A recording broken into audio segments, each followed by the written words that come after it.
Abismo, conexión con el misterio, con Nacho Navarro, en Aragón Radio.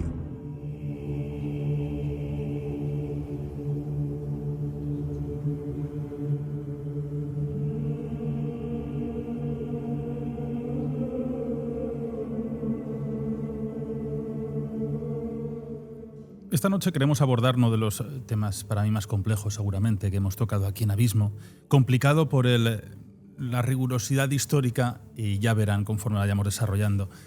Vamos a entrar en uno de los temas más fascinantes de la historia de las religiones, que es la figura de Jesús de Nazaret, pero vista desde fuera del cristianismo. Nosotros creo que el 100% o el 99% de todos los que nos estén escuchando, estoy convencido de que en algún momento de la vida han escuchado los últimos momentos de la vida de Jesús de Nazaret, cuando él es condenado, es martirizado, es crucificado, muere y resucita. De una forma u otra, aunque sea en el colegio, pues seguro que han accedido a alguna iglesia y lo han visto, ¿no? Clavado en la cruz. Pues siempre lo vemos desde ese prisma de la tradición cristiana, que es como el Mesías, el Hijo de Dios, el resucitado. Pero la historia es mucho más compleja si nos adentramos en otras religiones. Pero en las religiones de las más importantes que tenemos en el mundo, si nos centramos y accedemos al Islam, si accedemos al judaísmo, yo no sé si conocen la historia y si conocen las opiniones que ellos tienen sobre todo esto. Para unos llegan a decir que la crucifixión es un hecho de maldición. Otros casi dan a entender que era otra persona la que se crucificó. Otros, por supuesto, no creen en esa resurrección, que se pudo elevar a los cielos antes de tiempo. Pero desde luego en el Corán aparece. Es un gran desconocido que la figura de Cristo aparezca en el Corán. Y por eso nosotros queremos volver a esos tiempos cuando se escriben todos estos documentos y saber qué es lo que opinan el resto de religiones del mundo. Les aseguro que les va a sorprender este programa, con mucho cuidado, con mucho respeto y un programa para mentes abiertas. Comienza Abismo.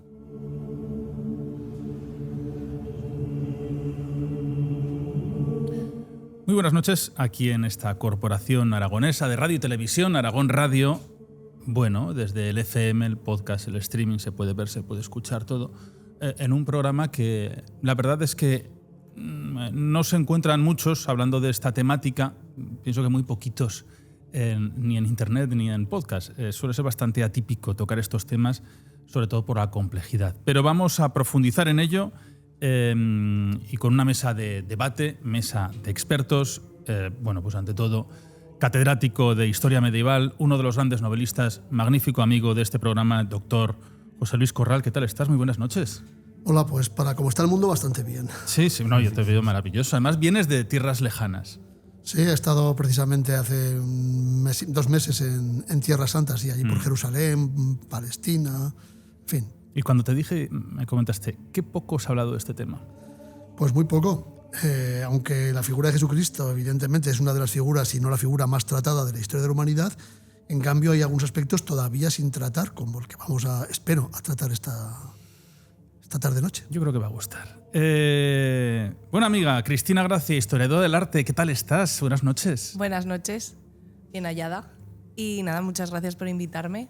A ver si puedo aprender más cosas de este tema tan interesante. Y pues eso, aquí, preparada. Bueno, yo llevo varias tardes, noches buscando, documentándome. No es fácil porque en castellano no hay prácticamente documentos ni estudios. Todos pues, son de universidades del resto del mundo y en lenguas pues, que no son las nuestras y ha habido que traducir. Y gracias a que la IA es un gran recurso para la traducción de textos en hebreo o de textos en árabe. Profesor Jaime Arenas, ¿qué tal? Buenas noches, Nacho, y al resto de la mesa.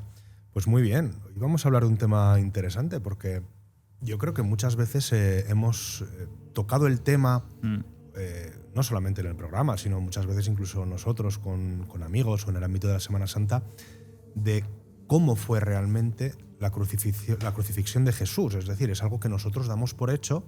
Y la discusión se centraba en el cómo, ¿no? En cómo le ponían las manos, cómo le ponían los pies. Los detalles. Exacto. Sí. Sin embargo, cuando nos vamos a las otras 2 religiones abrámicas, vemos que hay dudas de si realmente la crucifixión se llevó a cabo.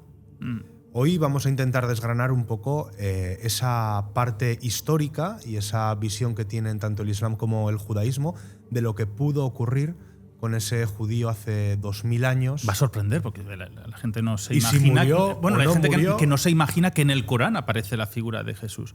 Bueno, y es aparece. que- No es obviamente central, ni muchísimo menos. Es un profeta más, pero aparece y se menciona. Efectivamente, es que Jesús en el Islam es uno de los profetas, es una figura más o menos venerada, obviamente con toda la historia que ha habido de guerras y pugnas entre cristianos y musulmanes, pues ha venido a ser un profeta menor, por así decirlo, dentro de la corriente islámica, pero por ejemplo la Virgen María es una de las mujeres más importantes del Corán y desde luego venerada por todos estos creyentes, ¿no?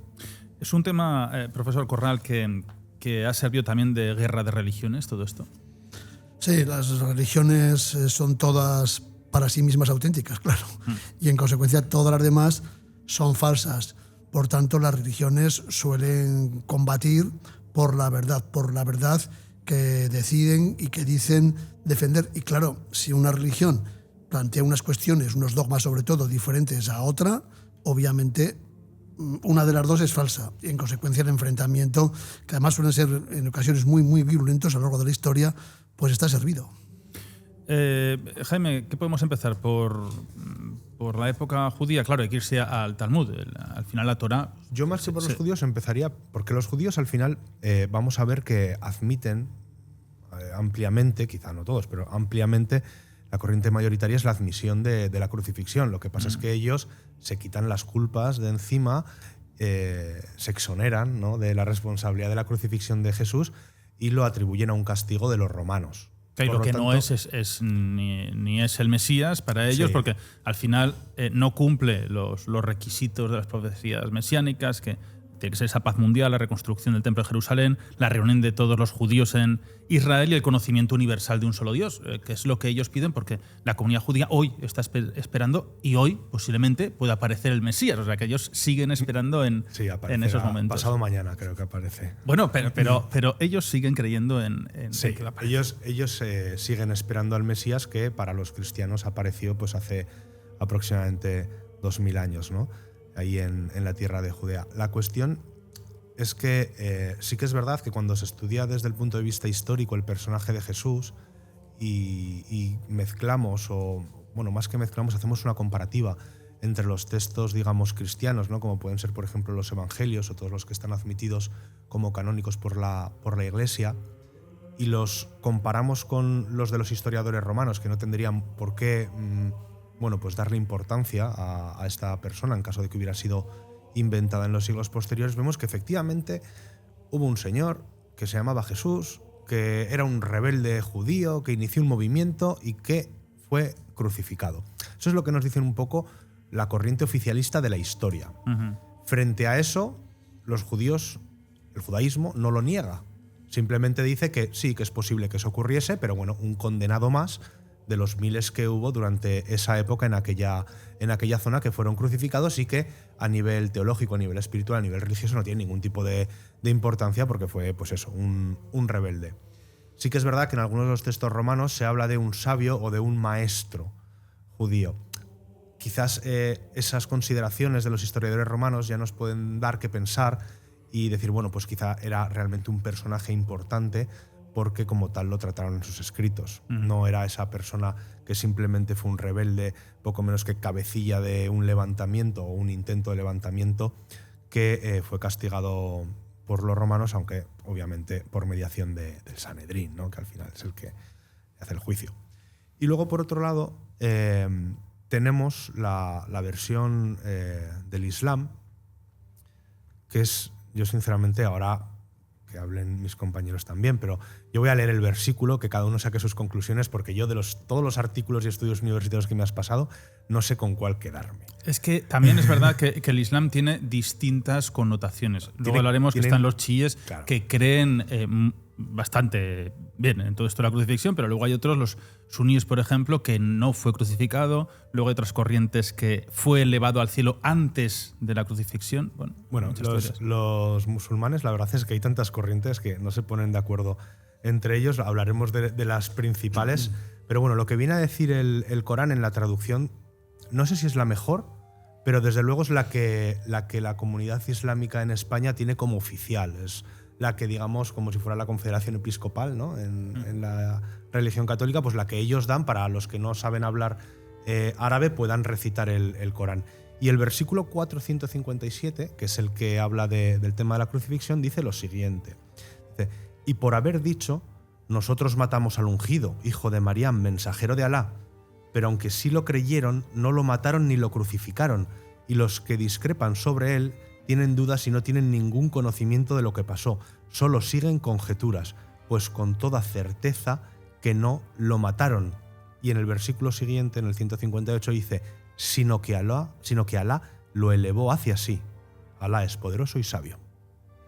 ¿Esto qué quiere decir? Bueno, es que hay una diferencia esencial entre las tres religiones monoteístas que tiene mucho que ver con esto. Las dos más modernas, el cristianismo y el islam, tienen cerrado el ciclo. El islam lo cierra con Mahoma. Mahoma es el último profeta, el último hombre que recibe la revelación. Después de Mahoma ya no habrá más revelación. Y Cristo es el Redentor, el Hijo de Dios que aparece en la tierra para salvarnos a la humanidad de las tinieblas. Pero el islam, y por tanto cierra el ciclo. Pero el judaísmo no. El judaísmo tiene el ciclo abierto. Y ese ciclo está, como contabas muy bien, en que siguen esperando al Mesías. Bueno, esa diferencia es esencial. Y por supuesto, la figura de un Mesías en la religión cristiana, solucionada evidentemente con Cristo, y la no llegada todavía del Mesías en la religión judía, provoca una brecha tremenda. Brecha que Mahoma, que tenía unos conocimientos limitados teológicos, hay que tener en cuenta que el Corán que has leído se atribuye a Mahoma, pero Mahoma no escribió una sola línea que conozcamos. Es más, la primera versión que tenemos del Corán, la primera vez que conocemos físicamente un texto del Corán, es de mediados del siglo IX. Estamos hablando del año 850. Hacía ya como 220 años que había muerto Mahoma. ¿Qué ha pasado desde la muerte de Mahoma hasta que conocemos la primera versión física del Corán? Pues han podido cambiar muchas cosas, evidentemente. Eso es lo que no sabemos. Por tanto, todo lo que se plantea al respecto es pura especulación, porque no tenemos la transmisión hasta ahora. Igual un día aparece un documento y se soluciona, ¿no? Pero no tenemos la transmisión del Corán desde la muerte de Mahoma hasta 230 años después. Y esa laguna es fundamental. Y por eso hay tantas exégesis, tantas lecturas, tantas segundas lecturas y tantas interpretaciones. Porque hay una laguna de más de 2 siglos en el Islam, que no aparece. Esa laguna no está en el cristianismo y tampoco está en el judaísmo. Cristina. Bueno, al hilo de lo que decías, sí que es verdad que ahí es cuando tienen los mayores conflictos de los califatos ortodoxos, que es precisamente por la disputa de ver qué familia o qué parte de la familia continúa precisamente con la religión y con la doctrina, ¿no? Entonces, pues bueno, corroborando un poco a José Luis, pues iríamos un poco en esa línea. Claro, porque al final el Corán no está negando la crucifixión, pero, bueno, como has dicho, sí que cierra por completo ese ciclo. Sí, el Corán cierra el ciclo. Mahoma es el último profeta, Jesucristo es uno de los profetas más importantes del Islam. Mahoma dice que los cristianos están equivocados y los musulmanes, evidentemente, que no es el Hijo de Dios. Eso una religión radicalmente monoteísta como el Islam no lo puede admitir de ninguna manera. De hecho, en la Edad Media, incluso en la actualidad, algunos musulmanes llaman a los cristianos politeístas, por eso de la Trinidad. Dios Padre, Dios Hijo, Dios Espíritu Santo. Bueno, los politeístas. Pero cierran el ciclo. Mahoma cierra el ciclo. Después de Mahoma solo hay que esperar en el Islam el juicio final, la llegada del fin del mundo. Ya no habrá más revelación. Después de Jesucristo tampoco habrá... Puede haber nuevos profetas, pero ya no habrá un ungido, un enviado, un Mesías. Pero el judaísmo no. El judaísmo tiene esa puerta abierta. Por eso los hebreos, sobre todo los que manejan los textos y repasan, repiten, revisitan una y otra vez las escrituras, las Sagradas Escrituras, están permanentemente obsesionados con esa idea, ¿no? La idea de si hay señales o no del anuncio de cuándo llegará el Mesías, cosa que para el Islam y para el cristianismo está solucionado. Claro, en cuanto al judaísmo, hasta el Talmud no menciona a Jesús de Nazaret, porque el resto de la Torá es entre el 13 al 5 antes de Cristo, por lo cual obviamente no había aparecido en escena, y lo único que menciona es la crucifixión. lo que significa para ellos la crucifixión, ¿no? Que ya dicen que la suspensión en un objeto en forma de cruz antes de la muerte, es decir, la crucifixión, como para colgamientos después de la muerte o en suspensión de vidas, para ellos también es una ofensa, y ese medio de suspensión pues, es una de las ejecuciones que las intentan evitar siempre. Y bueno, dicen que es una maldición dirigida contra la persona suspendida, o no está claro si es una blasfemia de esa persona contra Dios. Bueno, la crucifixión es uno de los castigos más duros, una de las formas de pena de muerte. Yo escribí un libro hace mucho tiempo sobre la historia de la pena de muerte, una de las formas más crueles de matar a un ser humano. A mí no me han crucificado de momento, pero los estudios que se han hecho sobre crucifixión de seres humanos parece que están todos de acuerdo en que la muerte es agónica, lenta y con un enorme sufrimiento. Otra cosa es cómo se produce el hecho físico de la crucifixión. Fíjate, yo no creo que hubiera tantas crucifixiones, porque matar, insisto, hago referencia a ese libro que publicó El País Aguilar, la editorial El País Aguilar, en el año 2004 me parece que es, matar es muy complicado, ¿eh? Matar parece fácil, pero es muy complicado. De hecho, todavía hoy los países como Estados Unidos, la mitad de Estados Unidos, prácticamente de los estados de Estados Unidos, aplican la pena de muerte, siguen teniendo dificultades a la hora de matar a un ser humano. De hecho, en la silla eléctrica, con descargas de 20.000 voltios, ha habido gente que se ha salvado, que no ha muerto. O la inyección letal. Es muy complicado. Y una crucifixión conlleva, perdón por la expresión, una infraestructura también bastante compleja, ¿eh? Hay que tener los dos, el patíbulo, que es el brazo, diríamos, horizontal de la cruz, el poste, clavarlo o atarlo, subir el poste, ponerlo en un lugar público. No creo que fuera tan abundante la crucifixión, pero eso sí, era un verdadero escarnio. Y la pena de muerte, cuando se aplica de esta manera en todas las civilizaciones, en todas las culturas, es evidentemente algo que se hace para amedrentar a los que ven el espectáculo de la pena de muerte, que es un espectáculo. Y la crucifixión que hacían los romanos sobre los rebeldes judíos, evidentemente, era un espectáculo, pero también un aviso. Ojo, que si vais en contra de las leyes romanas, os puede pasar esto, ¿eh? Claro, pero ellos son judíos y según el judaísmo, Dios maldice al colgado. Dios maldice a la persona que está crucificada. Bueno, pero es que... Y eran considerados los que estaban crucificados portadores de la maldición divina. Y eso es lo que te trastoca. Ya, lo que pasa es que, como hemos dicho antes, actualmente el judaísmo, los judíos, se exoneran de la responsabilidad de la crucifixión atribuyéndola a un castigo romano, de la administración romana. Entonces, claro, ellos no se consideran culpables en caso de que esta persona haya muerto así de la maldición o de lo maldito que hubiera podido caer sobre Pero según ellos. el Evangelio, el que pide la condena con la crucifixión es en ese caso el pueblo judío. Por supuesto. Por lo menos por las fuentes que nosotros hemos, por los cuatro leído, evangelios. los evangelios. Pero claro, los evangelios son lo que son. Sí, sí. Y pueden ser ciertos o no pueden ser ciertos, y pueden estar modificados, por mucho que la Iglesia diga que son canónicos y que así pasó. Al final, por eso yo digo que el hecho de la crucifixión de Jesús, yo sí que lo doy, con las pruebas que tenemos a día de hoy, como hecho histórico, pero por los historiadores romanos, no por lo que cuentan nuestros evangelistas, porque lo que cuentan nuestros evangelistas puede ser cierto o puede ser una interpretación de cuando escribieron los evangelios 30, 40 o 100 años después de lo que les contaron. Luego hablaremos de las corrientes de pensamiento y de estudio que dicen si realmente Jesús murió o no en la cruz. Que eso es... Porque igual que la crucifixión no es un dogma de fe, sin embargo la resurrección sí. Uh-huh. Y si bien la crucifixión no haría tambalear, entre comillas, los cimientos de las creencias cristianas, la resurrección totalmente. Es que esa es la cuestión crucial. Los documentos que tenemos, los textos que tenemos sobre la crucifixión de Jesucristo son prácticamente en exclusiva los evangelios. Uh-huh. Los evangelios y el Antiguo y el Nuevo Testamento. Y no hay más. Es más, si hubiera habido un periódico, El Heraldo de Jerusalén de aquel tiempo, probablemente la muerte de Jesucristo no hubiera ocupado ni una línea en el periódico de aquel día. Probablemente. Eso quiere decir que la figura de Jesucristo en su momento fue bastante irrelevante.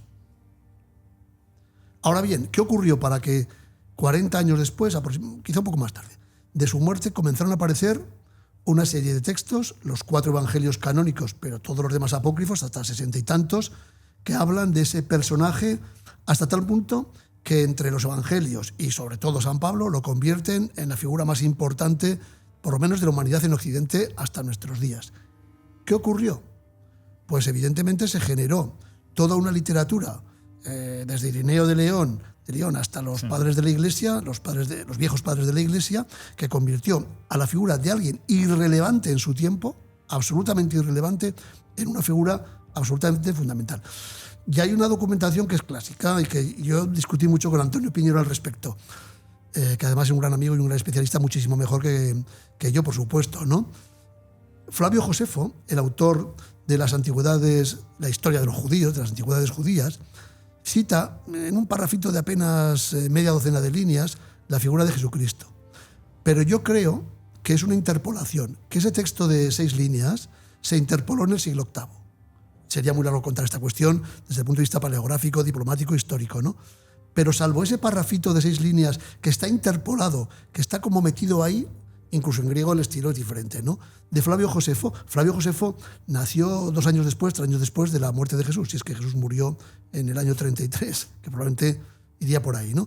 Bueno, pues ese texto, que es lo único que tenemos en una crónica histórica, en una historia de alguien casi contemporáneo de Jesús, para mí es una interpolación y no hay nada más. ¿Y qué viene a decir ese párrafo?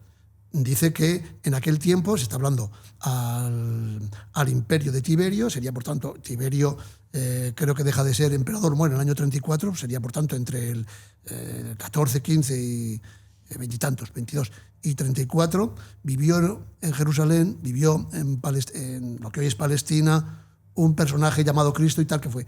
Eso, pero es clarísima la interpretación, porque ese párrafo no tiene nada que ver con el párrafo anterior y con el párrafo posterior. Es como si tú en una novela, en el Quijote, de repente, a mitad del Quijote, colocaras pues un texto de algo que no tiene nada que ver con lo que estás diciendo antes ni lo que estás diciendo después. Bueno, es lo único que tenemos. Todo lo demás, todos los demás textos son puras especulaciones, José Luis, corrígeme si me equivoco, pero claro, de hecho ha habido hasta incluso teorías, ¿no?, de si hay un Jesús, un Cristo histórico y o sea, que se podría separar el Jesús religioso del Jesús histórico. Entonces, al hilo de esto, ahí es donde entraríamos con la fuerza que cogen los evangelios, ¿no? Porque es darle también el carisma de lo que hemos hablado, de que la resurrección sí que tiene importancia. Y a la resurrección sí que creen el resto de las religiones del libro, pero lo de la crucifixión no. Entonces sería esa parte de darle el espacio como hombre y luego como Dios. Sí. El propio Piñero diferencia claramente el Jesús histórico del Jesús de la religión, ¿no? Vamos a llamarle, sin que nadie se ofenda, el Jesús mítico, efectivamente. Pero es que del Jesús histórico, insisto, es que no hay nada. Decías muy bien que los evangelios son, en fin, unos textos que hay que tomar con mucho cuidado como fuentes históricas. De hecho, los 3, Mateo, Marcos y Lucas, los 3 evangelios primeros, los llamados sinópticos, beben de la misma fuente, tienen una estructura muy parecida, cuentan casi lo mismo, algunos sí, otros, pero prácticamente lo mismo. El de Juan. No tienen nada que ver con el evangelio de Juan. Exacto. Sí, sí. Y esto que voy a decir va a parecer herético. Es que el evangelio de Juan se parece al revés. El Corán se parece más en los postulados teológicos. El Corán de Mahoma se parece más al evangelio de Juan que el evangelio de Juan a Mateo, Marcos y Lucas. No se ofenda a nadie, pero es que es así. No hay más que leer el Corán, Juan y los otros 3 evangelios. Y al final fue el cronista más cercano, que creemos que pudo ser. Es que esa es otra. Claro, a los evangelios les han puesto, Ireneo de León, allá por el año 190, les puso nombres. Sí. Mateo, Marcos, Lucas y Juan. Pero fíjate, los 3 primeros, Mateo, Marcos y Lucas, Ireneo de León, obispo de León, al cual la Iglesia le encarga que expurgue, porque había casi un centenar de evangelios y algunos de ellos contradictorios. Claro, la Iglesia necesitaba fijar un canon, el que se fija en Nicea en el 325, pero hasta entonces se van expurgando, se van considerando heréticos, o si tú quieres, evangelios heterodoxos, algunas vidas de Jesucristo que la Iglesia no reconoció y que Ireneo de Lyon apartó. Y claro, diréis, ¿por qué deja el de Juan? Si los 3 primeros son canónicos, ¿por qué introduce el Evangelio de Juan también entre los 4 canónicos y no, por ejemplo, el Evangelio de San Pedro, el de Nicodemo, el de Judas, etcétera, ¿no? Pues creo que tiene una explicación muy, muy humana. Y es que Ireneo de Lyon había sido discípulo de Cipriano. Y Cipriano fue maestro en la isla de Patmos, discípulo de San Juan, que conocemos históricamente sobre todo en los últimos años de su vida. Quizá ahí hubo una especie de toque, diríamos, bueno, pues al maestro de mi maestro le voy a dejar también que estrene el canon, ¿no? Pero si no, no hay más que leer el Evangelio de San Juan para darse cuenta de que tiene unos postulados teológicos bastante distintos a los 3 anteriores. Sí, es el problema que tenemos, ¿no? Que no hay demasiadas fuentes escritas y que las que hay quizá pues, algunas arrojan dudas. Sí que es verdad que Tácito en su obra Anales, cuando describe la persecución de los cristianos, Purnón dice: Cristo, de quien proviene el nombre cristianos, sufrió la pena extrema durante el reinado de Tiberio a manos del procurador Poncio Pilato. Pero claro, esto es más de un siglo después. Entonces es complicado saber si este señor la crucifixión de Jesús la conoce a través de cristianos o de gente que realmente la vio y la transmitió, o documentos de la época. Tito Livio es un mentiroso de manual. Y evidentemente en esa época ya había cristianos. Es más, en Roma, en la Roma de Nerón, en la Roma de Trajano incluso, hay personajes cristianos que llevan el nombre de Cristo. Mucho cuidado, porque hay documentos, sobre todo han aparecido lápidas, las lápidas funerarias, en las catacumbas de Roma y demás, donde aparece Christus como nombre, que llevan algunos, creemos que eran cristianos, pero no está muy claro, ¿no? O sea, que mucho cuidado con Tito Livio, que efectivamente, como dices muy bien, no fue contemporáneo de la época de Cristo, sino que escribe de oídas. Y Tito Livio miente de una manera tremenda. Bueno, me parece importante decir que Jesús no crea ni funda una religión, sino que esto es tras su muerte, es cuando se va creando, cuando van expandiendo sobre todo a la gente que no es judía todos sus mensajes, pues ahí es donde van haciendo todo esto. Pero él es judío, es decir, nace en una familia judía de Galilea, es circuncidado al 8º día, como manda la ley judía, acudía a su familia al templo de Jerusalén, celebraba las fiestas judías como la Pascua, enseñanzas en sinagogas, debatía con fariseos, con escribas, discípulos eran todos judíos. Que él no dice, bueno, como me bautizo en el Jordán, que el bautismo también es algo muy importante, porque no quiere decir que se bautice para pasar a una religión católica y cambiar de religión, no, sino que se bautizaban para identificarse con el movimiento de Juan Bautista, y era una forma de purificarse, de redimir pecados para una misión divina. O sea, que Juan Bautista, esto da para otro programa, es un personaje, a mí me encanta, que llegaban miles y miles de personas a bautizarlos, porque él era bueno, al final ya sabemos que incluso muda de huesos y todo, era Bautista, ¿no? Es el que muda de huesos, que hay 2 cráneos. Bueno, hay cosas muy curiosas de esta persona. Juan el Bautista es un personaje muy, muy curioso, muy controvertido y probablemente también muy alterado por los evangelios, ¿no? A Juan Bautista lo presentan como familiar, primo incluso de Jesús, ¿no? ¿Pero por qué? No, vamos, que yo sepa, aquí no hay mucha relación. Esta era una persona... ¿Y quién es Juan Bautista? Que era un predicador judío que llamaba a la conversión. Y llegaban los 3.000, no me acuerdo, 3.000, no me acuerdo cuáles fueron, 3.000 documentados de alguna manera. Gentes que predican la llegada o el Mesías o la Buena Nueva, el Evangelio. En la época de Jesucristo, en el actual Israel, hay documentados por lo menos 30.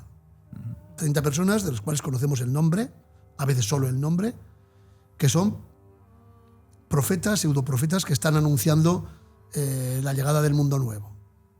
Por lo menos 30, ¿eh? Entre ellos Juan el Bautista. O sea, ojo que hay muchos, ¿eh? Bueno, claro, es que... Perdona. No, sigue. Claro, es que realmente, para los judíos de la época, Jesús lo que era un revisionista. Cuando has dicho que no vino a implantar una nueva religión o o a crear un nuevo movimiento, efectivamente, si es que Jesús era judío.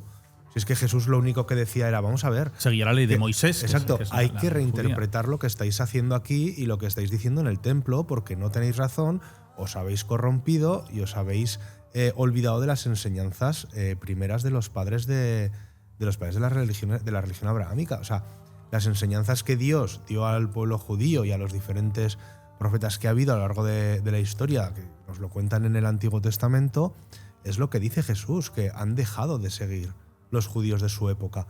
Y en ese revisionismo es donde se convierte en un rebelde y crea ese nuevo movimiento que al final termina por desligarse y, bueno, pues por el hecho de que sea o no el hijo de Dios, ¿no? Como creerán los cristianos, como no creen el resto, ¿no? Pero al final él no venía a montar un nuevo movimiento. Efectivamente, no olvidéis que Jesús es llamado rabino, ¿eh? O sea, él es un rabino. Él probablemente empezó predicando en Nazaret.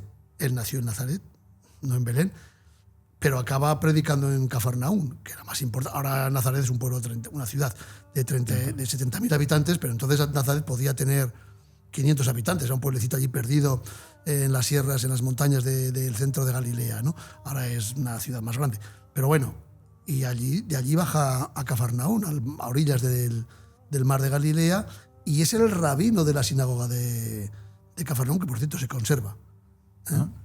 Por tanto, efectivamente, es que él es un judío, él no viene a fundar una nueva religión, él viene a mejorar, a precisar el mensaje de Dios que han traído otros profetas. ¿Algo vas a comentar, Cristina? No, a raíz de esto, pues sí, cuando más se extiende la iglesia es con San Pablo, ¿no? Entonces ahí es donde está el revulsivo real de cuando tendríamos ya la estructura más organizada o hasta dónde llega el mensaje en principio que habría mandado Jesucristo. Dentro del tema del judaísmo que estábamos hablando, antes hemos dicho resucitó. Bueno, pues el judaísmo no acepta la resurrección de Jesús. Nos has traído varios libros, José Luis, que antes de que se me olvide. Y estás hojeando uno, me parece muy interesante. Además es muy breve, que entiendo que es de una lectura. Bueno, he traído dos libros que escribí. Fácil. Uno es José Luis Corral, Jesucristo y familia, una visión histórica. Va separado, ¿no? Lo de José Luis Corral, Jesucristo. Vale. Que tiene apenas 130 páginas. Y creo que es muy interesante porque es un libro en el cual yo manejé solo textos. Es decir, no hice especulación. Yo lo que hice fue una especie de cuadro cronológico sinóptico y también antroponímico de los nombres que aparecen en los evangelios y en fuentes que no son los evangelios. Y los organicé y lo cuento. Es bastante aséptico. Y la segunda obra es la novela El trono maldito, que escribí a medias con Antonio Piñero en Editorial Planeta. Ahora ya salió en bolsillo hace unos años, es del año 2015, donde contamos esta vida de Jesucristo, pero en forma novelada. Para mí fue una bendición escribir la novela con Antonio Piñero, porque aprendí muchísimo de su sabiduría. Es el máximo especialista europeo, probablemente en los tiempos de Jesús, y además es un gran especialista en San Pablo. Y él, además es el editor de los Evangelios Apócrifos, ¿no? El gran volumen en castellano de los Evangelios Apócrifos, de hecho él ha hecho la gran edición de San Pablo. Es claro, y publicar con él una novela, no es una historia, me pareció algo realmente, para mí, un privilegio. Bueno, y este libro, pues es eso, es contar solo lo que aparece en los textos, sin ningún intento de interpretación ni de especulación. Que, por cierto, en la inmensa mayoría, y con esto no critico a nadie, simplemente es así, la inmensa mayoría de los libros que se han escrito sobre Jesucristo, también sobre Mahoma, tienen mucho de especulación. Se especula, se interpreta. Yo aquí digo simplemente lo que pone en los textos, sin interpretación. Aquí se dice clarísimamente que Jesucristo tiene hermanos, y es que están en la Biblia, en el Nuevo Testamento, están los hermanos de Jesús, con nombres y diríamos que apellidos. También se ha discutido mucho que si Jesús tuvo hermanos, quiénes eran esos hermanos. Es que están en los evangelios, no hay más que leerlo. A veces un compañero mío, un maestro, decía que en historia lo que no se busca no se encuentra. Bueno, pues en los textos, si no buscas algo, no lo encuentras, no lo ves o no lo quieres ver o pasas por encima. Bueno, yo me deshice de cualquier intento de acercarme a los textos sagrados con prejuicios y salió esta visión de Jesucristo y familia, una visión histórica. ¿Y de cuántos Insisto, hermanos habla? Si no recuerdo mal, Jesucristo tiene 4 hermanos y 2 hermanas. Los podemos leer, están aquí, ¿no? Con sus nombres. Claro, el más conocido, el hermano más conocido, que se dice varias veces, es Santiago el menor. Ya sabéis que en la Biblia, en los evangelios hay 2 Santiagos. Santiago el mayor, que es primo hermano de Jesús, y hermano de Juan el evangelista, no de Juan Bautista, sino de Juan Evangelista, el que viene son los hijos del Zebedeo, los 2. Los que suben con él al Monte Tabor. Por cierto, yo estuve hace poco en el Monte Tabor, el Monte de la Transfiguración, y ven la figura de luz transparente de Jesucristo. Va Pedro, va Juan y va Santiago el mayor. Santiago el menor es el hermano de Jesús y el hijo de María, ojo, lo cual no quiere decir que fueran hermanos de padre, pero sí de madre. Santiago el menor es hermano de Jesús, por lo menos de madre. Eso nos dice la Biblia, no hay que inventárselo, ¿no? Es más, Santiago el menor es el que se queda hasta su muerte en el año 63, su martirio en el año 63, como, entre comillas, obispo de Jerusalén. En contra, la Iglesia ya empezaba a tener dificultades, en contra de la otra rama que la encabezan Pedro y Pablo. Se ve clarísimamente como hay en las cartas de San Pablo está clarísimo, una enemistad también entre comillas, entre Santiago el menor, que se ha quedado en Jerusalén, dirigiendo la iglesia cristiana a los cristianos de Jerusalén, y Pedro y Pablo, que, como cuentan en sus cartas, van por ahí pues predicando el evangelio a Damasco, a Éfeso, a Corinto, a Tesalónica y a otras ciudades del ámbito del Egeo, ¿no? De la antigua Grecia, Turquía y Palestina.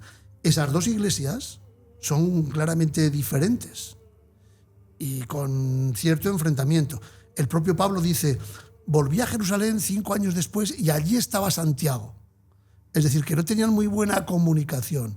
Ese Santiago, el menor, ese Santiago, el mayor, es el que viene, en fin, según la leyenda, a España, es el que estaría presuntamente enterrado en Santiago de Compostela. Bueno, pues no, ese es el primo de Jesús, el primo hermano de Jesús.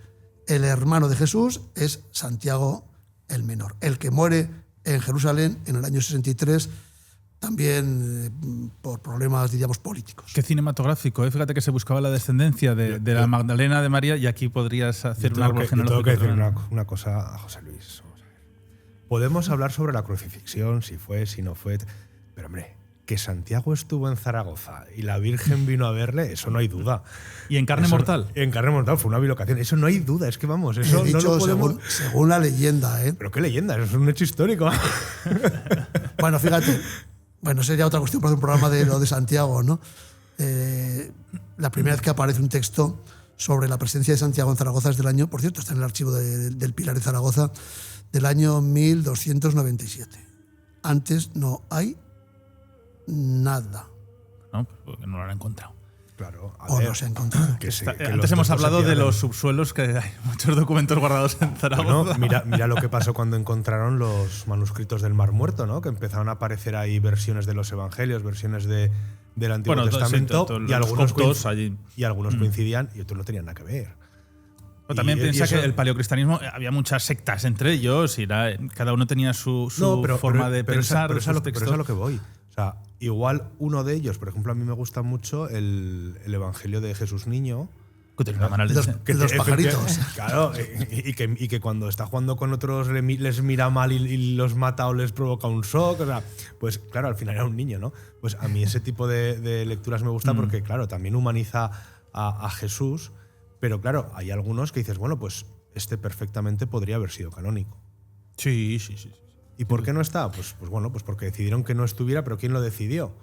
Pues un ser humano. Bueno, en realidad fueron 4 palomas que se posaron sobre los textos que había que rescatar. La inspiración divina aquí no tuvo nada que ver. Oye, yo con el profesor Corral llevo una discusión durante mucho tiempo. Él es de Daroca, darocense. Maravilloso, orgulloso de ello. Y en la iglesia de San Miguel, que se lo digo muchas veces, hay un retablo de pincel, que es un óleo, ¿no? Que está ahí en el ábside, donde hay una figura, donde está San Juan, que pone San Johannes, que está completamente imberbe, es el único que está hacia el otro lado, oye, y tiene una prominencia en el abdomen tremenda.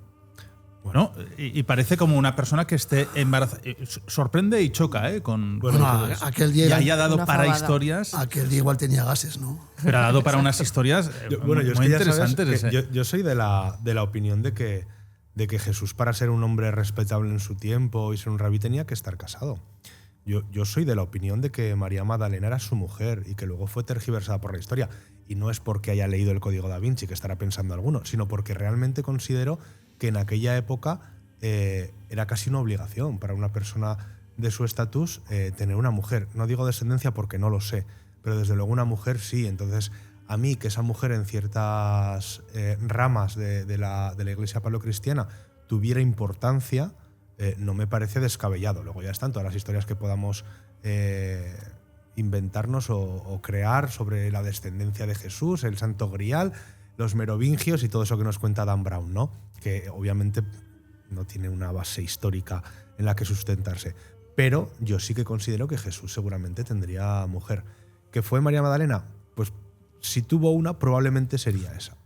¿Y dónde íbamos? La resurrección.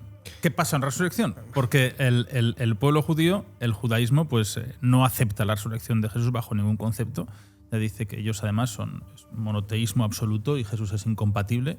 Es hijo de Dios, está la Trinidad, esa adoración de un hombre. Es que la Iglesia tiene, a partir evidentemente del Nuevo Testamento, tiene que convertir la resurrección en un dogma de fe, porque desde una perspectiva aristotélica lógica de causa-efecto es incomprensible e imposible, ¿no? Y más siendo Dios. Dios es inmortal, por razones casi de definición. Por tanto, ¿cómo va a morir Dios Hijo, que además hay un Dios Espíritu Santo y además un Dios Padre, que muere, una de las tres personas, muere, pero resucita? Es un galimatías incomprensible. Por eso los musulmanes no aceptan esa cuestión, ¿no? Ni los judíos. Pero claro, los cristianos tampoco lo tienen muy claro. De hecho, la mayor cantidad de herejías que surgen en el cristianismo ya desde el siglo II son herejías por la cuestión de la Trinidad. Quizá el arrianismo, el nestorianismo, todas las 500 y pico herejías, por lo menos, que hay en los primeros siglos del cristianismo, ya hablamos de hasta el siglo XV por lo menos, los husitas ya en el siglo XV y otros, los cátaros, cuestionan sobre todo la Trinidad. La naturaleza de Cristo y la Trinidad, porque es que es imposible, desde el pensamiento lógico, es imposible entenderlo. Por eso la resurrección tiene que ser un dogma, si no, no se entiende. Y como el dogma es absolutamente incuestionable, punto y fin. Claro, es que realmente es lo que creo que lo he mencionado antes. O sea, la crucifixión es importante, pero lo importante es lo que pasa después, que es la resurrección, ¿no? Que es lo que da ese carácter de divinidad a Jesús, junto con la virginidad de su madre y con los diferentes milagros que va haciendo a lo largo de su evangelización. Pero vamos, que los milagros son... Sí, pero fíjate son bastante discutibles en muchos de sus fíjate, casos. en parte del Corán ya hablan los más abiertos de que esos castigos también podían ser a magos. Y ahí la forma de obrar milagros... al final también podía ser considerado como mago. Y muchos sí que tienen en cuenta, porque hay un porcentaje mínimo, una minoría tremenda una minoría inexistente casi, el judaísmo abierto, que sí que acepta esa resurrección como un hecho histórico, pero no que fue su Mesías, y ahí hablan de esas magias. La crucifixión debía ser un castigo poco practicado, vamos a decirlo así, porque hay pocos restos arqueológicos. Yo diría que hay tres o cuatro restos arqueológicos de un cadáver crucificado, hablamos de la época de Jesucristo. Si fuera una práctica habitual, en las necrópolis de la época habría muchos más crucificados. ¿Y eso que decían que puede haber 60 en un día? No, a mí lo veo muy difícil, ¿eh? Tenemos un ejemplo claro en Israel, en Jerusalén, no es Jesucristo, pero de una crucifixión. Es en concreto el talón de un cadáver, de un ser humano que fue crucificado y que se ha conservado el hueso y el clavo, pero muy poco más. Claro, si las crucifixiones hubieran sido masivas, digo yo como arqueólogo, que también hice arqueología, que habría más restos. Y ahí, como digo, se pueden contar con los dedos de una mano y sobran dedos, ¿no? Oye, en el talón. Claro, es que esa es una de las cosas que hablábamos antes, ¿no? Que nosotros hemos discutido muchas veces no sobre si la crucifixión existió, sino cómo los crucificaban. El talón es el hueso más duro del cuerpo. Ya, pero en eso Cristina, por ejemplo, seguro que nos puede dar un poco de luz de lo que se ha ido recreando, ¿no? A lo largo de la historia. Claro, como es difícil saber cómo sería este tipo de tortura, ¿no? O de pena de muerte, claro, a lo largo de la historia del arte también se plantean estos problemas, porque claro, los colgamos de las manos, ponemos los clavos en las muñecas, ponemos los dos pies juntos, sacamos un pie al lado del otro. Claro, ahí es donde va pasando las distintas tipologías hasta que al final, digamos que se canoniza, comillas con esto, una para ya pues poner los clavos en la mano y los dos pies juntos con un clavo mayor. Pero claro, yo no sé anatomía, pero tiene que ser horroroso intentar pasar, aunque vayas con un martillo a darle, pasar según qué zonas, ¿no? de la piel y del cuerpo humano. Pero bueno, y ese es muy curioso. Yo no lo había visto nunca, ver el clavo en el talón, claro.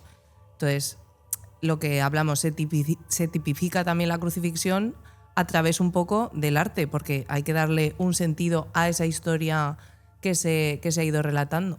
Fíjate, esto me recuerda a las representaciones que también hay en el arte de que las piernas están de lado, ¿no? Y sí que he visto algunas, no en el talón, pero en el pie, pero las rodillas hacia la izquierda y flexionadas. Es que en algunas manifestaciones de la historia del arte los pies están colocados de una forma absolutamente antinatural, de frente, así no hay manera de crucificar a nadie, ¿no? Como los brazos y las manos. Lo que parece que está claro, por algunas descripciones que hay muy poquitas, muy tangenciales, es que el patíbulo, que es el brazo horizontal de la cruz, lo llevaban los condenados puesto a la crucifixión. Es decir, lo que había era un poste en vertical, en el lugar donde iban a ser expuestos, y allí se crucificaban. Pero el madero horizontal, el patíbulo, lo llevaba el propio crucificado. Y no queda más que una solución, porque tú le pones un clavo a una persona que pese 70 kilos en las manos, tal y como aparece en algunas imágenes, y con el peso se rasga y vamos, se cae, se descuelga. La única solución que han estudiado algunos que han trabajado sobre esto es que los brazos estuvieran por encima del madero transversal. Es decir, que los propios brazos, pasándolos como cuando hacemos flexiones o... O sea, un madero a medida de tu extensión para que la palma, cuando gira, ¿no? Coja el lateral y entonces sea clavado de esa forma. Y clavarlo de esa manera, de tal manera que los propios brazos estén apoyados en la parte superior del madero. Porque si cuelgas del madero, es que.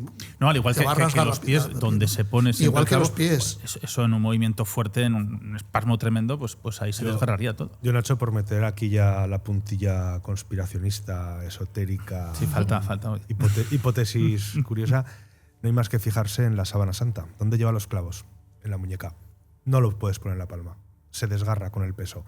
Sí que hay un estudio bastante moderno, no sé exactamente de qué año, pero no hace mucho, en el que estudiaron que si efectivamente el clavo lo metes en la palma justo debajo del dedo pulgar y lo introduces por el túnel carpiano, podría llegar a aguantarse. Perdona, se desgarra si te clavan las manos tal y como está por la parte exterior frontal del madero hacia afuera. Claro, pero si tú pasas los brazos por encima del madero y te los clavan así, no te caes.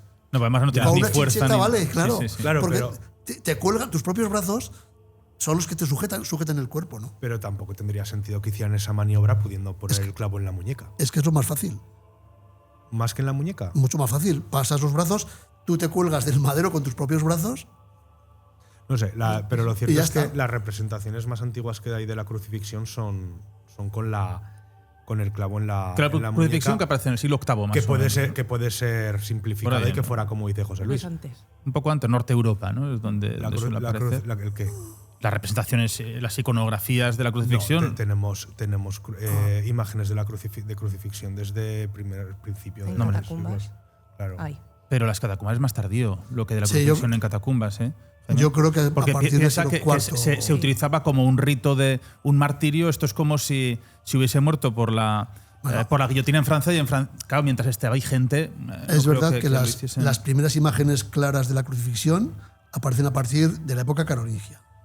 Antes hay alguna cuestión, pero muy poquito. Pero es a partir de la época Carlomagno es coronado emperador en el año 800, entonces estamos hablando de ese momento en el cual aparecen ya claramente imágenes, sin ninguna duda, clarísimas Esta es la cruz de desnuda, la ¿no? crucifixión. Ahora bien, estamos especulando, hasta que no aparezcan unos restos humanos, tenemos los pies ya con el clavo en el talón, hasta que no aparezcan unas manos o unos brazos con clavos de crucifixión en algún yacimiento arqueológico, pues no lo sabremos. Bueno, yacimientos tiene que haber, porque ahí Santa Elena fue donde recuperó las armas Christi. Bueno, que al final que fueron tiradas justamente detrás y ahí Santa Elena se inventó casi todo.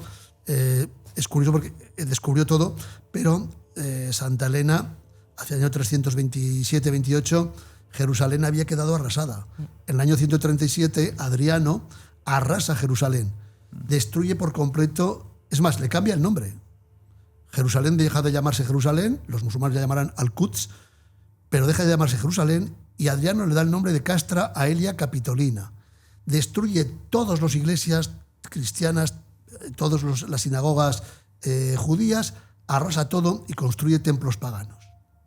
No queda prácticamente nada. La Vía Dolorosa se sabe perfectamente que no es la que había en la época. Por supuesto. El Calvario, el monte, había una edificación y el monte dentro. Estaba tal cual. Estaba la montaña, la montaña no dentro del templo. Absolutamente nada. Y estos días que he estado yo en Jerusalén y hemos visitado catacumbas y tumbas y demás, os puedo asegurar que quien sea ha rehecho las tumbas de una forma bastante, entre comillas, Disneylandia. Creo que igual el sepulcro es lo que más sí que podría permanecer. Yo creo que tampoco. Uno de los puntos. Yo creo que tampoco, porque está ubicado en un lugar, en el plano de Jerusalén, del Jerusalén medieval, antiguo, extraño. Ya digo, Adriano arrasó por completo todo. Lo único que queda de época de Cristo es el Muro de las Lamentaciones, que es del templo de Herodes el Grande, del templo construido 40 años, empezado a construir 40 años antes de Cristo, 43 años antes de Cristo, es lo único que queda, y algunos aljibes. Los aljibes es obvio porque hacían falta para tener el agua. Jerusalén tiene una escasez de agua, entonces para llevar el agua a Jerusalén había que tener aljibes. Solo quedan algunos aljibes, la piscina de Betsabé y alguno más, y el Muro de las Lamentaciones. Todo lo demás del Jerusalén ha sido arrasado por los romanos. Es más, los arqueólogos judíos están muy interesados, nadie más que ellos, en encontrar un solo resto del templo de Salomón, no del templo de Herodes, del templo de Salomón, aquel que presuntamente, yo tengo muchas dudas, se construyó hacia el año 980 a.C. por el rey Salomón, el hijo de David. No han encontrado ni una esquirla. Ni cimientos, nada. Nada, de nada. Es más, si leéis el libro de los Reyes, por ejemplo, y veis el libro primero de los Reyes, y veis la descripción que se hace del templo de Salomón, en fin, Jerusalén en torno al año 900 tenía 1000 habitantes, era un poblacho. Las aldeas de Palestina, las aldeas del actual Israel en aquel tiempo, en fin, eran poco menos que cabañas de pastores, de barro, piedras de mampostería no careada y techumbres de paja y poco más. Una aldea así puede tener un templo como el que cuentan los textos del Antiguo Testamento, el libro de los Reyes. Difícil. Sí, es complicado. Estaba buscando porque me he acordado de que lo he mirado esta mañana, las representaciones más antiguas que hay de la crucifixión de Jesús, y tenemos una en el siglo II y III que es una joya en cornarina, pero la que se considera por la Iglesia la crucifixión de Jesús más antigua es la de la Basílica de Santa Sabina, de principios del siglo V, y luego también hay una en un bajorrelieve, creo que es esto, en Roma, que está en el Museo Británico, que también es del siglo V. Son las que se consideran más antiguas. Claro, en la de Santa Sabina sí que se ve 3 crucificados, con lo cual puede tener cierto sentido. Pero si nos fijamos, por ejemplo, en los brazos, las cruces, o sea, en las figuras, las cruces no se ven. Es curioso. De hecho, yo te quería comentar al hilo de esto, bueno, el de Santa Sabina. Hay un libro, recuerdo que leí, que es Los orígenes de la iconografía de la Pasión, que ese sale en portada además, el de Santa Sabina, y ahora cuando lo estábamos hablando me estaba acordando de la imagen. quería abrir el melón, porque como has dicho que había muy poca gente, y otro de los relatos que se nos cuenta siempre es que no estaba solo, sino que había 2 personas más con él crucificados, pues aún llama todavía más la atención, ¿no? Que si lo que hablabas, que era muy difícil la infraestructura para llegar a crucificar a alguien, encima en los relatos nos aparecen que no estaba solo él, sino que estaban el buen y el mal ladrón, ¿no? Los ladrones, ¿no? Sí, sí. Los teloneros, ¿no? Jesús era la estrella más y de gestas. ese día de la crucifixión y los otros 2 pobres pues fueron con él y nadie se acuerda casi nunca de ellos, ¿no? Salvo cuando los vemos en alguna imagen, pero efectivamente también fueron crucificados. Pero la verdad es que yo sí que creo que hay razones para pensar que Jesús fuera crucificado. Pero volvemos a lo de antes, por seguir un poco el hilo. ¿Qué pasó después de la crucifixión? O sea, ¿realmente Jesús resucitó o no? Porque aquí es donde están las teorías más locas que te puedas imaginar. Yo antes de eso quiero acabar por una cosita de la crucifixión, porque hay parte, sabes que hay una interpretación muy simbólica, muy esotérica del Corán, y ya acabo con la crucifixión, ¿no? Está la exégesis, que sería la interpretación más objetiva del Corán, que aquí sí que hay quien interpreta que alguien más fue sustituido por Jesús, mientras que Dios le rescata de una forma milagrosa. Esas son las interpretaciones. Y hay una que a mí me ha gustado mucho, que es un poco parte de ese Corán, que dice que la shahada, que le llaman, que se construye sobre la negación y afirmación. Y aquí es donde ellos intentan desgranar incluso la cruz, que dicen que es una negación con una afirmación. Porque de forma similar dice que la cruz está formada por 2 piezas de madera. Una que se sostiene por sí misma y otra cuya posición depende de la primera. Y que son 4 palabras, porque la cruz posee 4 extremos. Y entonces ahí hablan del maestro de la interpretación y el maestro de la inspiración divina. Y esto estamos aquí desde el siglo VII, que están con... Sí, con eso es parte del artículo que me has pasado esta mañana, del que no he entendido la mitad de las cosas que es pone. muy interesante, sí. Porque la verdad es que yo creo que hay que llevar un par de copitas de vino para poder meterte en materia y asimilar todas las cosas que cuenta, porque son, la verdad es que son conclusiones y son hipótesis. Es el Islam chií el que está tan complicadas. Tan en auge. De hecho, creo recordar que fueron los ismaelíes los únicos que aceptaban la crucifixión como tal, pero claro, también ahí entraba en juego las relaciones comerciales que tenían los ismaelíes con los cristianos. Entonces, bueno, quizá no querían llevarse tan mal y se lo aceptaron. Pero son musulmanes, es parte de esa interpretación que tiene hacia el Corán. Claro. Y vas a hablar del tema de la resurrección. Hipótesis que tenemos. Bueno, la primera es que Jesús es crucificado, muerto y sepultado, y se acaba todo. Ya está. Un ser humano que ha sido ajusticiado y que ya está. Y que como otro cualquiera, pues ha pasado, creemos que a mejor vida. Otra, que es una de las que defienden algunas de las corrientes islámicas, que fue sustituido.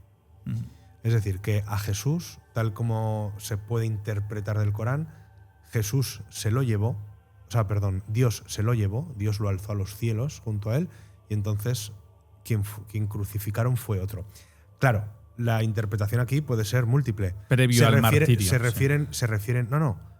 refieren a que realmente la persona que crucificaron fue otra, o se refieren a que lo que se llevó Dios fue el espíritu de Jesús y dejó el cuerpo mortal. Bueno, es que aquí, claro, ahora podemos empezar a hablar y interpretarlo de todas las formas que queráis.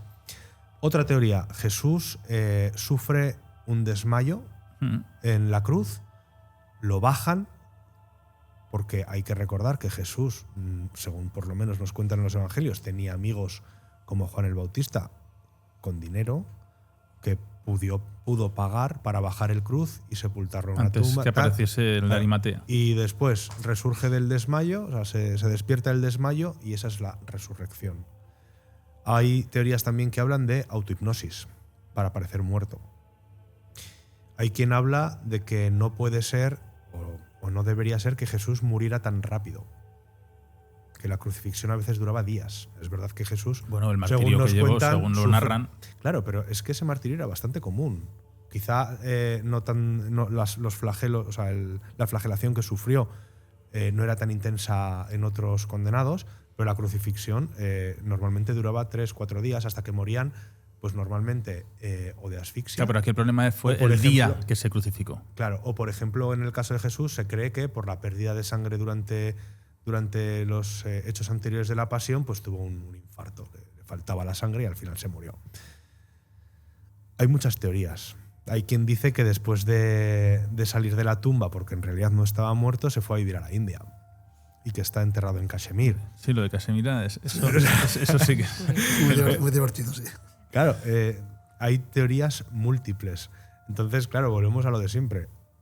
El dogma de fe de la Iglesia Católica, de los cristianos, es uno y las posibilidades son infinitas.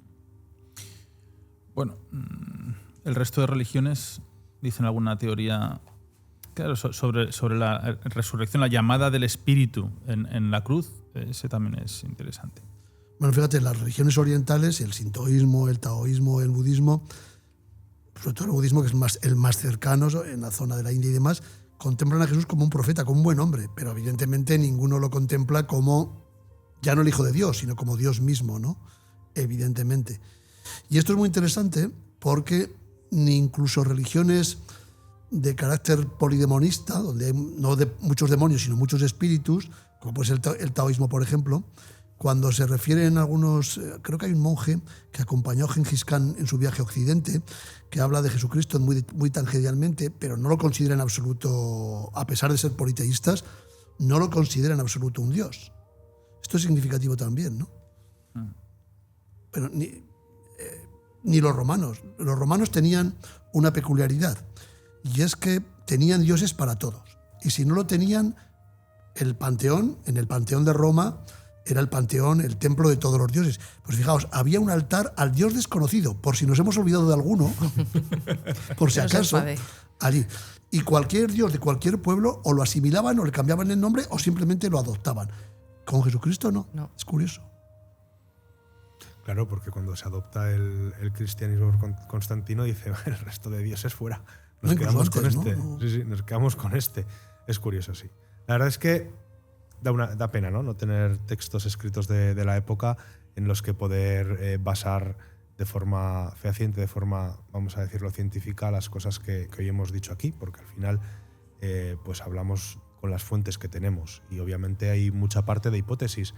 Pero bueno, al final también estos programas los hacemos, Nacho, para que la gente ahora se pegue una lectura de los evangelios apócrifos, de los textos de los historiadores romanos. O conozcan otras culturas, otras religiones. Y le eche un poco de curiosidad al tema, ¿no? Que es para lo que hacemos el programa.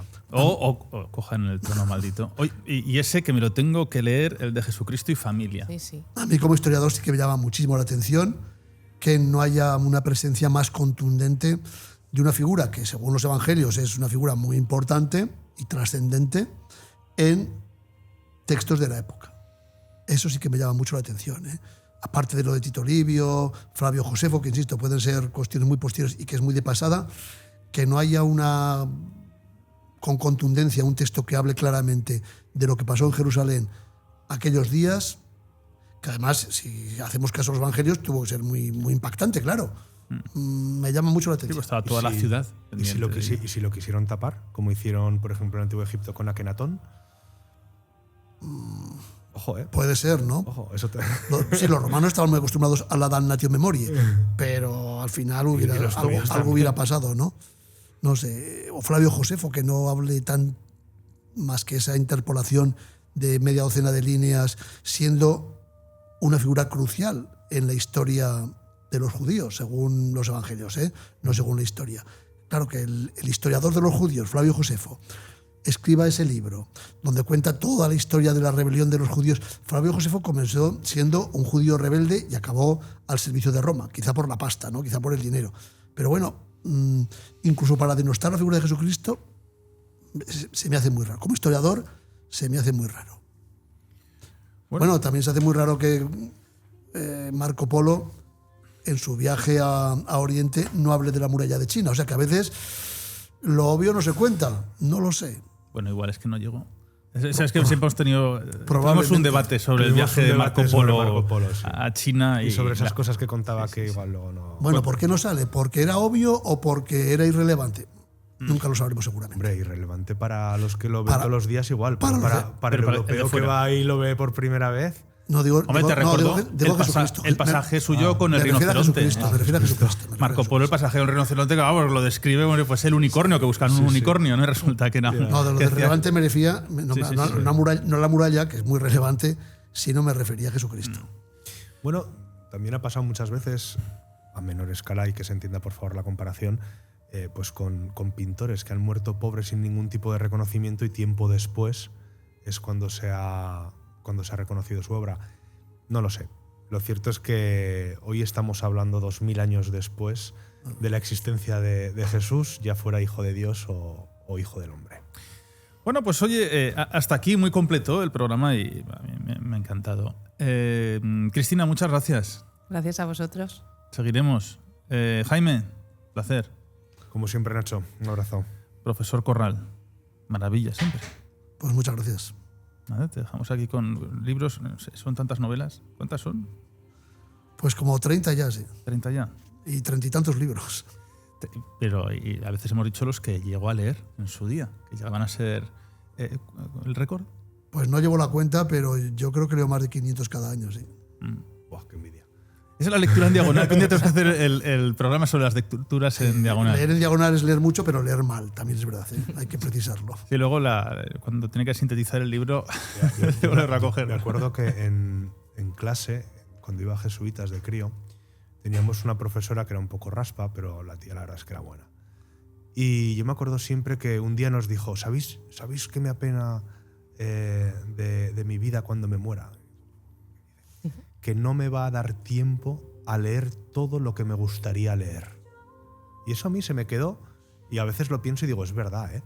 O sea, si yo ahora cogiese todos los libros que quiero leer, digo, es que no podría más que dedicarme a eso y seguramente no me daría tiempo.